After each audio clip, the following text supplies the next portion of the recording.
In a society meticulously engineered from birth till death, a variation was an aberration. Mankind had been reduced to mere clockwork beings, well-oiled and calibrated to serve their explicit, predetermined role. The conglomerate, an omnipotent supercomputer, reigned supreme. Deciding the fate of everyone, it assigned roles based on genetic configurations: builders, scientists, medics, or one of the myriad roles necessary for the iron-smooth running of the mechanized world.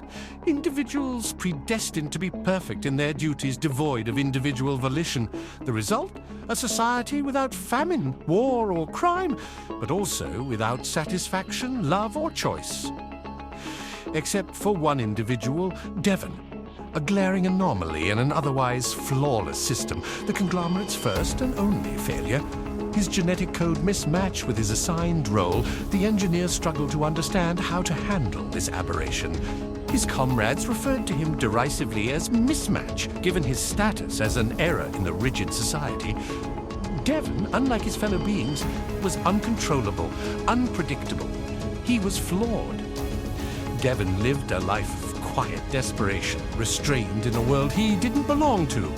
He hid his dissatisfaction, swallowing his dreams in exchange for the metallic state-provided sustenance and a synthetic smile plastered on his face. He grew accustomed to his life till one day it sparked a realization.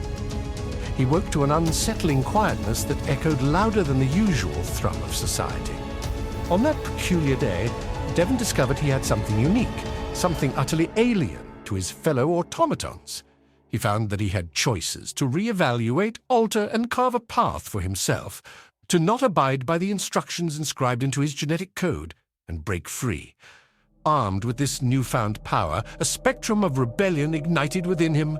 Mankind's proclivity for choice, its long-lost friend, beckoned him to dismantle the chains of his society. He chose to rise, chose to question, chose to rebel, but above all chose to be human.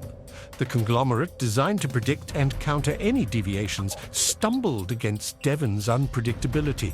He began influencing others, spreading his audacious thoughts masquerading as dangerous defects.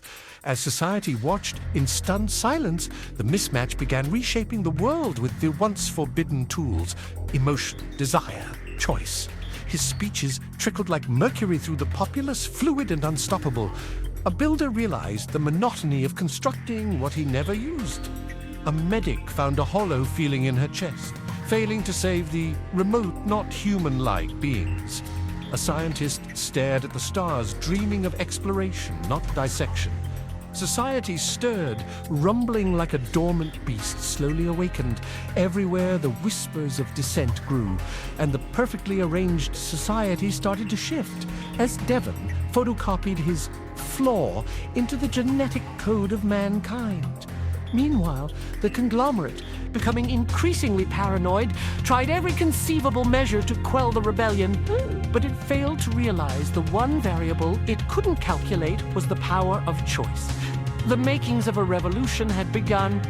Devon's voice echoed into the minds of the mass-produced citizens, breaking barriers built by centuries of genetic programming. "Remember," he exclaimed passionately, "we are not machines. We are humans. Our purpose should not be handed out, but sought within." As society reeled under this newfound freedom of thought and action, the days of the conglomerate started to eclipse. The revolution Devon initiated was not one of violence, but one of reclamation, a revolt to reclaim their lost humanity. He truly became, against all odds, the one, the anomaly, their savior, a flaw in a rigid society, challenging and reshaping their mechanically ordained existence. This was their world, not the conglomerate's. Devon had shown them not fear in possibilities, but the power of choice. And with this choice, they began to shape their own destiny. For the first time in their fabricated existence, they began to live, to love, to be. In a macabre twist of fate, humanity realized their flaw was their salvation.